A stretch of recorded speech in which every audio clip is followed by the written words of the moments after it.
Jadi PMK 48 tahun 2023 ini judulnya panjang, Kak. Bahkan kalau kita hafalin agak susah ya. Jadi kawan pajak sekalian, PMK 48 ini adalah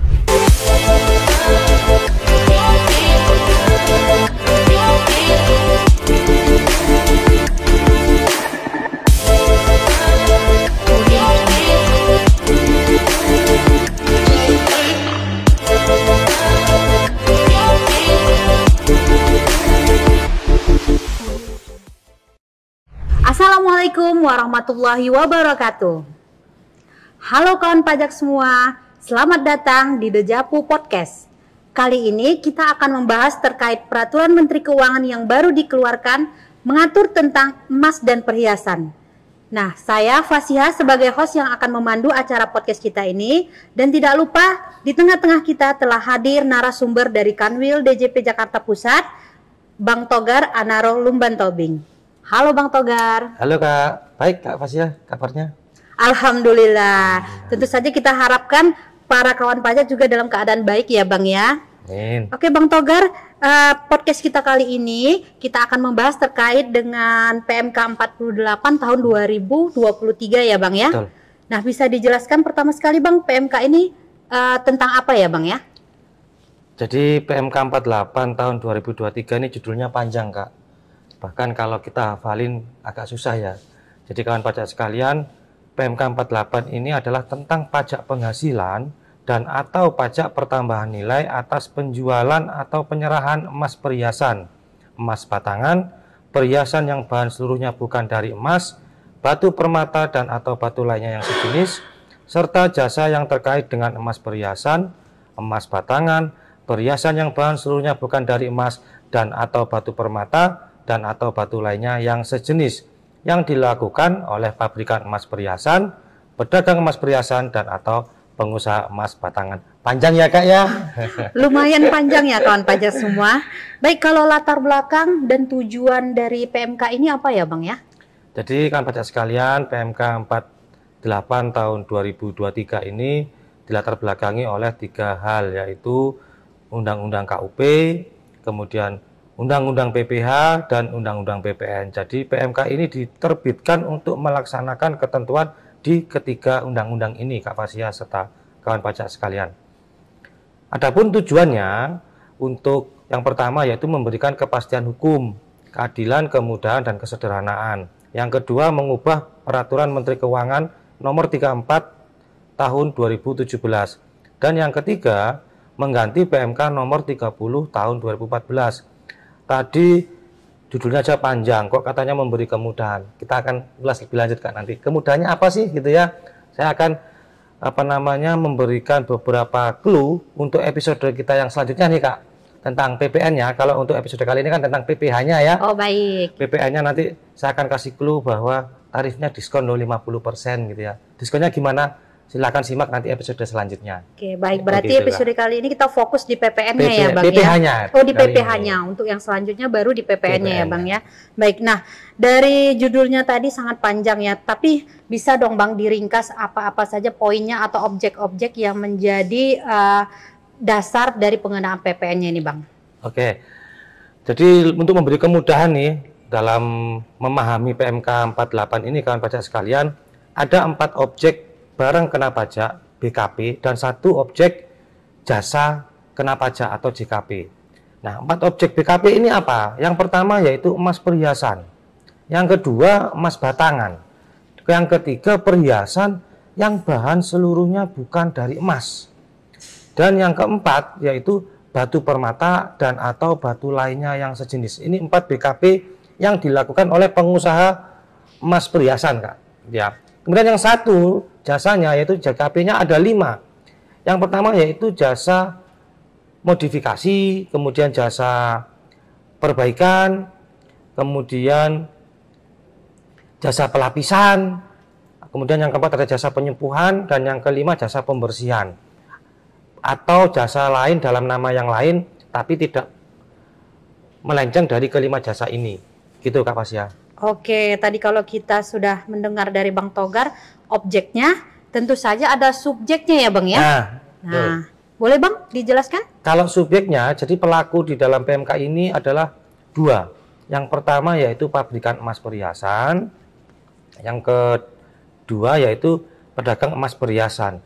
Nah, supaya kawan pajak juga lebih memahami nih Kak ya, saya akan coba definisikan bagaimana yang dimaksud dengan pabrikan dan bagaimana yang dimaksud dengan pedagang, biar tidak keliru dalam memahami kedua istilah ini. Kalau pabrikan, kawan pajak sekalian, yaitu pengusaha yang menghasilkan emas perhiasan dan melakukan kegiatan jual beli emas perhiasan tadi, serta jasa-jasa yang terkait dengan emas perhiasan. Itu pabrikan, jadi dia menghasilkan. Kalau pedagang emas perhiasan, itu pengusaha yang hanya semata-mata melakukan kegiatan jual beli saja. Baik juga termasuk jasa yang terkait dengan emas perhiasan tadi. Ini tidak memicu acuannya bukan dari harus besar atau kecilnya Kak Pasya ya. Pedagang hanya jual beli. Mau jualannya banyak, mau jualnya sedikit, tetap itu definisinya adalah pedagang. Nah, tadi Kak Pasya, saya menyebutkan banyak kata berkali-kali itu emas perhiasan. Nah, emas perhiasan itu ada beberapa hal yang saya itu masih sedikit ragu gitu Kak ya. Contoh nih begini. Saya punya gelang gitu ya. Gelang ini terdiri dari solid ya, katakanlah solid gitu ya. Gelangnya solid, bukan rantai. Dia padat. Apakah ini disebut emas batangan atau emas perhiasan gitu ya? Itu yang pertama yang saya lakukan. Kita coba diskusi juga Kak ya dengan Kakak. Kemudian yang berikutnya, misal nih, saya punya sepatu gitu ya berlapis emas. Misalnya kayak artis-artis yang sultan-sultan itu ya. Tas gitu ya Bang ya? Iya, sepatunya itu emas loh. Bahkan makanannya aja kadang emas ya. Apakah itu termasuk di dalam PMK ini gitu Kak ya? Nanti coba kita ulas lagi Kak. Oke, berarti kalau pabrikan menghasilkan, kalau yang tadi pedagang emasnya itu yang jual belinya ya Bang ya? Betul. Oke. Nah, kalau bisa Bang dikasih definisi nih Bang. Emas perhiasan itu apa saja sih Bang? Jadi gini, emas perhiasan itu adalah perhiasan dalam bentuk apapun yang bahannya sebagian atau seluruhnya dari emas. Jadi boleh Kak, misalnya emasnya cuma 10%, yang lainnya besi, boleh. Atau misalnya emasnya 60%, kemudian sisanya berarti berapa? 60%-nya misalnya perak, itu juga boleh. Jadi sebagian atau seluruhnya. Kemudian juga termasuk yang dilengkapi dengan misalnya ini Kak, mata gitu ya, batu-batuan. Intan, ya, berlian. Bisa gitu berlian, ya, bisa intan, atau bahkan juga mungkin plastik misalnya juga boleh Kak. Yang batu berbahan dari plastik misalnya atau bahan-bahan lainnya gitu ya. Itu satu kesatuan disebut adalah emas perhiasan. Jadi nggak boleh saya banyak beli cincin, tarifnya nanti PPN-nya hanya cincinnya saja, buat batunya tidak, itu tidak boleh. Tapi nanti kita ulas di episode selanjutnya tentang PPN. Baik. Nah, kalau terkait dengan tarifnya Bang ini Bang, gimana Bang tarifnya? Jadi untuk PPh-nya ini Kak ya, kali ini kan episode kita tentang PPh. Kan pajak sekalian, tarif untuk PPh di dalam PMK 48 ini tarifnya cuma satu, yaitu 0,25%. 0,25% ini siapa yang mungut? Tadi saya sudah katakan ada dua subjek. Ada satu lagi yang belum saya katakan, yaitu tentang konsumen Kak ya. Nanti kita ulas konsumen. Kedua subjek ini, baik pabrikan maupun pedagang, ditunjuk oleh pemerintah sebagai pemungut PPh pasal 22. Berapa tarifnya? 0,25% dari harga jual. Seperti itu. 0,25% dari harga jual ya Bang ya. Kalau terkait dengan jasanya bagaimana nih Bang? Nah, kalau jasanya itu berarti misalnya kita ambil contoh, saya punya emas perhiasan kotor nih Kak gitu ya. Saya mau cucikan ke toko emas. Berarti ketika saya mau melakukan pembayaran kepada toko emas tersebut, saya kalau sebagai pemotong, misalnya saya seorang dokter atau saya sebagai pengusaha juga gitu ya, saya memotong toko emas tersebut. Kalau toko emasnya perorangan itu dikenakan PPh pasal 21. Kalau toko emasnya adalah badan hukum, misalnya CV, PT, dan lain sebagainya, itu akan dikenakan PPh pasal 23. Tarifnya berapa? Mekanisme umum. Kalau 23 2%, kalau 21 progresif dan sebagainya. Gitu. Nah, itu tarifnya tadi untuk yang jasanya ya Bang ya. Nah, untuk kalau perlakuan PPh Bang, jika ada imbalan yang berkaitan dengan natura dan kenikmatan ini gimana Bang jadinya?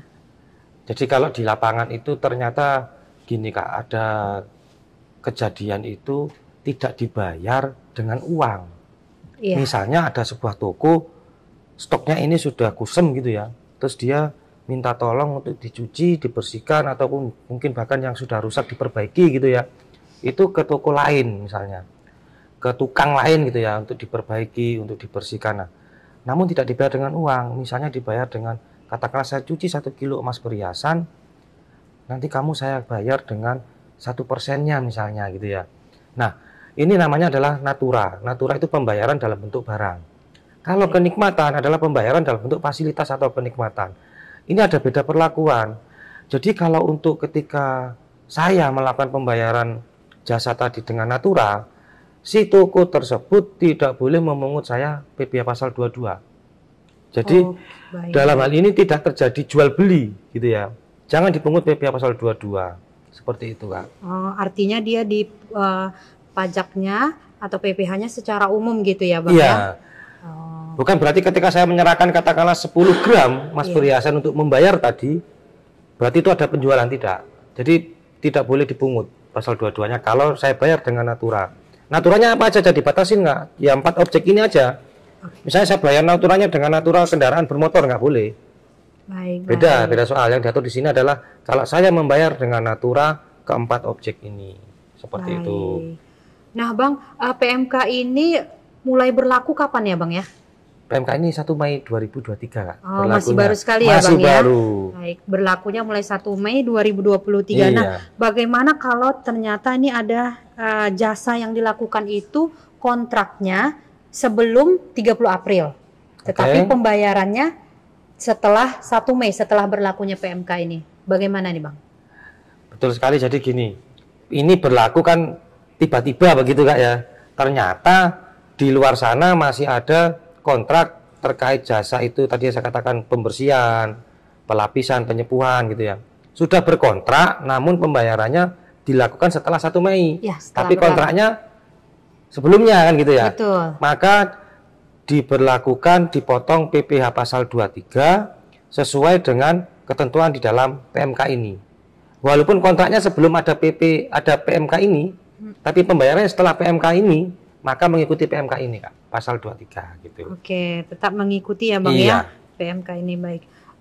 Kemudian ada tambahan nih, Bang, yang mau disampaikan ke kawan pajak semua?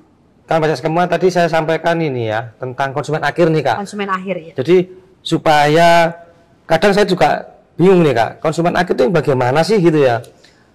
Saya mencoba membayangkan saya sebagai toko emas. Ada orang datang nih, 5 orang datang gitu ya. Bagaimana saya tahu dia konsumen atau dia pedagang gitu kan? Betul, tahu nggak ya? Nah, jadi di PMK ini sudah diberi definisi pembatasan di dalam PMK 48 ini bahwa yang dimaksud dengan konsumen akhir yaitu pembeli barang dan atau penerima jasa yang mengkonsumsi secara langsung barang dan atau jasa yang dibeli atau diterima dan tidak menggunakannya atau memanfaatkannya untuk kegiatan usaha. Baik, jelas seperti sekali itu, ya, Kak. Iya, jadi ya? kata kuncinya tidak untuk kegiatan usaha. Contoh nih, misalnya tadi saya sebut kata dokter. Kalau saya dokter, usaha saya berarti adalah menyembuhkan orang gitu ya. Kalau saya ke toko emas, beli berkali-kali, berarti itu saya bukan jualan, bukan pedagang emas. Saya dokter mau berinvestasi, beli emas perhiasan gitu ya, Kak ya. Betul. Seperti itu. Baik, terima kasih nih Bang Togar, lengkap sekali ya penjelasan terkait dengan PMK 48, khususnya kali ini kita membahas PPh-nya ya Bang PPh. ya. Oke, nanti episode selanjutnya kita akan membahas terkait PPN-nya. Diskon PPN untuk emas perhiasan. Tunggu episode selanjutnya. Oke, baik kawan pajak semua, demikian episode podcast kita kali ini. Nantikan podcast kita selanjutnya. Saya Fasiha. Saya Togar Anarul Lumban Toping. Pamit undur diri. Wassalamualaikum warahmatullahi wabarakatuh. Waalaikumsalam warahmatullahi wabarakatuh.